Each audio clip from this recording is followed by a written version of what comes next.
What's up, everybody? James Elkins with Ford Muscle Magazine, and I'm here with Chris Savard. You might know him as the infamous Project. He is a connoisseur of Fox bodies, and we're here to check out his shop.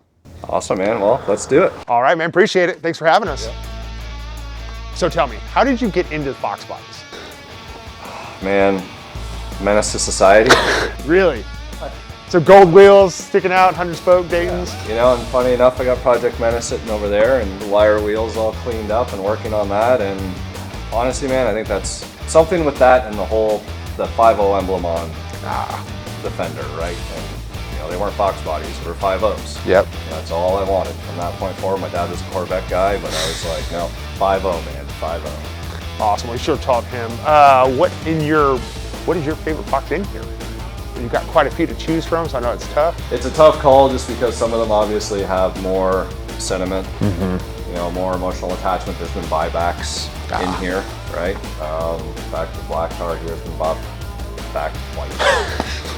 That car's been bought back, but it's a toss-up honestly between the Stalker vert, my silver DECH notch, and then my white DECH notch. It's kind of like if you ask me if I had to separate them, those would be the last three.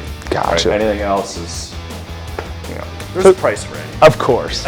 So speaking of DECH, it looks like those are on most of the windshield banners in here. Tell us a little bit about that company and what's going on with it now and how it's part of your life. Yeah, no, absolutely. So it was conceived when probably almost I was, right? So, you know, I was, knew nothing about it. But same thing, I'm like a visual guy. So I remember growing up and I remember seeing those body kits and those windshield banners, which were extremely popular in Canada. Gotcha. And a lot of people do the comparison of, oh, it was the Canadian Celine. Right? Very similar focuses, right? You know, upgraded suspension, upgraded brakes, trying to add all these performance parts and aero kits and this and that. And it was just something that you grew up with. So you're kind of immersed and there's just something in you that it sticks. Yeah. And as I got older and I learned a little bit more about the history, unfortunately now the founder of DECH passed and the doors of the company closed around 2000. Whole other conversation and topic, which I do hope to do a DECH documentary one day. That'd be fun.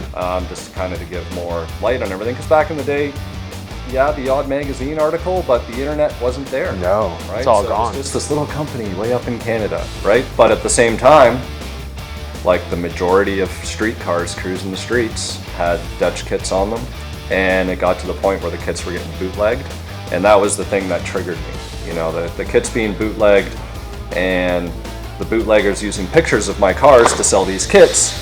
So I had approached the founder at that time and I said, listen, if I'm getting offended by these kits being bootlegged and them using pictures of my cars, you should be even more offended because your initials are in that back bumper.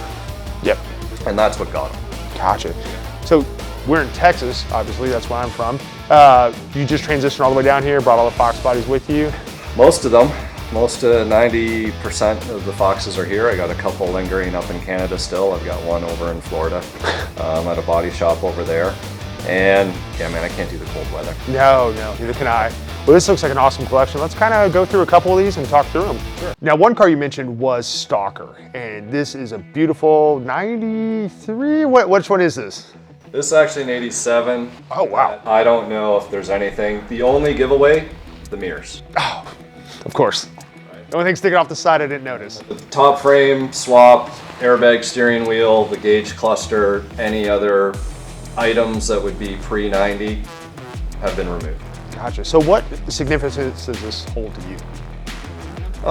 Man, I met probably my brother from another mother having bought this car, and you know, spring break one year in college, and I actually wanted to get back into a notch. I'd already sold a vert that I had built and found this on the corral in completely stock form, and it's like, you know what, the price is all right and I can go down to Florida spring break, and met the owner, or the seller I should say, and we stayed in touch. Nice. All those years. And now you sold this car and bought it back twice, you said? Yeah, so I sold it to a good friend of mine from Canada at one point. He really liked the car, and he was one of those guys that always had Foxes but projects and never finished them. Yeah, so yeah. Like, let me buy that one because it's already done. And he had it for a number of years, and funny enough, me and the individual who I originally got the car from, we both bought it back. And we were both working in Dubai at the time, and we bought it back specifically to do Mustangs Across America for the 50th anniversary. That's cool. We actually bought it, shipped it to Corona, California at the Saline headquarters, and we drove this thing all the way across the country to North Carolina. So it's a driver, it's got history, it's got memories, it's got everything. Everything. That's awesome. Definitely dig the look of this one. So while I was at LMR cruising this year, I happened to notice this Fox body sitting by the tent. Now, body kit alone totally offsets the look of most people expect from a Fox body. Tell us about this one. So this car is my tribute car to DECH. So it was built in 2017, 2018-ish, before like the absolute skyrocket market of Fox bodies. So it wasn't, and I had been out of the Fox body game for a number of years at that point, and I had a silver notch back when I was in high school. Okay. Right before I graduated, I got into one that had a DECH kit, ROH wheels, but that was when I was young and poor and stupid and, you know, didn't have the money to build the car the way that I wanted to. So this was the point in my life, like a lot of people out there, that was an opportunity to build the car that I always wanted to build. And this is the one. Exactly. Though the sky high prices that have been going on, it's everybody now can afford that car they had and build it the way they wanted to. And you've done a fantastic job on this one for sure. Yeah, and not everybody likes the body kit on a coupe. Everything that I've done on it is 100% reversible. So the body kit is not molded on. It's just two-way tape. There's no screws through the bumpers or anything like that. And yeah, Derek Hansen actually signed the dash for me and endorsed the build. Because this is the one that ultimately allowed me to get the molds back out of storage and start getting the kits again. So nice. This is the car. Are you producing these kits, or are these coming from? Yeah, so I'm still in touch with the son of the founder, and so me and him work together, and we'll get batches of kits made, and they're still available. They're one of the few things that's still available because the suspension, all of those types of things, all that tooling and everything has been put to rest. But the kits are available, the shift knobs are available, a couple little, you still get all the conies, valve to the original DECH specifications. So that can happen, but some of the cool R&D stuff is now sort of in the archives and nostalgic history. Now you said conies, this is not on conies, this is on air suspension, I assume? That's correct, so that's kind of the only, I call it the tip DECH coupe because it's the infamous project influenced version of a DECH car. And as much as I love the ride that a Coney provides, I've got untouched DECH cars over there. This is the one with my flare sitting on airbags, full ride tech, cool ride kit. Very cool. All right, so obviously you modified this car to your liking, but definitely paid a lot of homage to the DECH brand. These two are the original ones. You told me these were sold at a Canadian dealership with their stickers on them and everything ready to go. Tell me a little bit about what came in the package from these from the factory.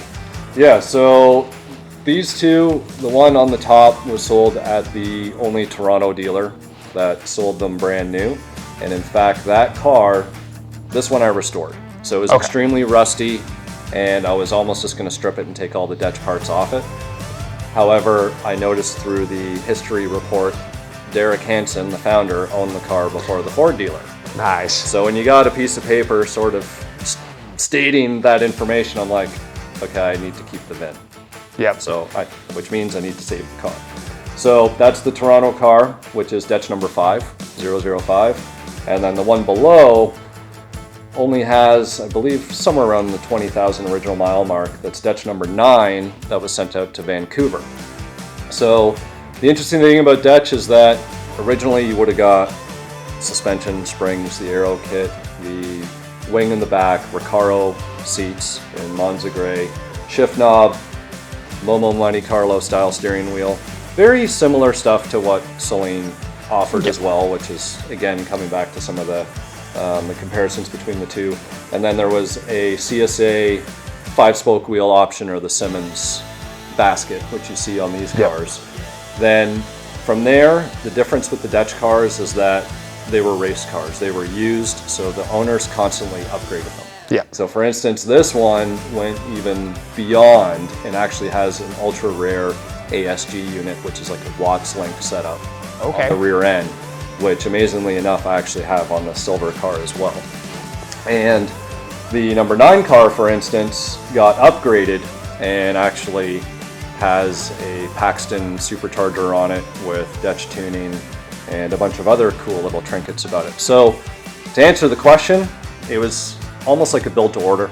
Okay. Okay. So yeah. nothing, it's almost like those, the Celine, that Purist Motorsports has there.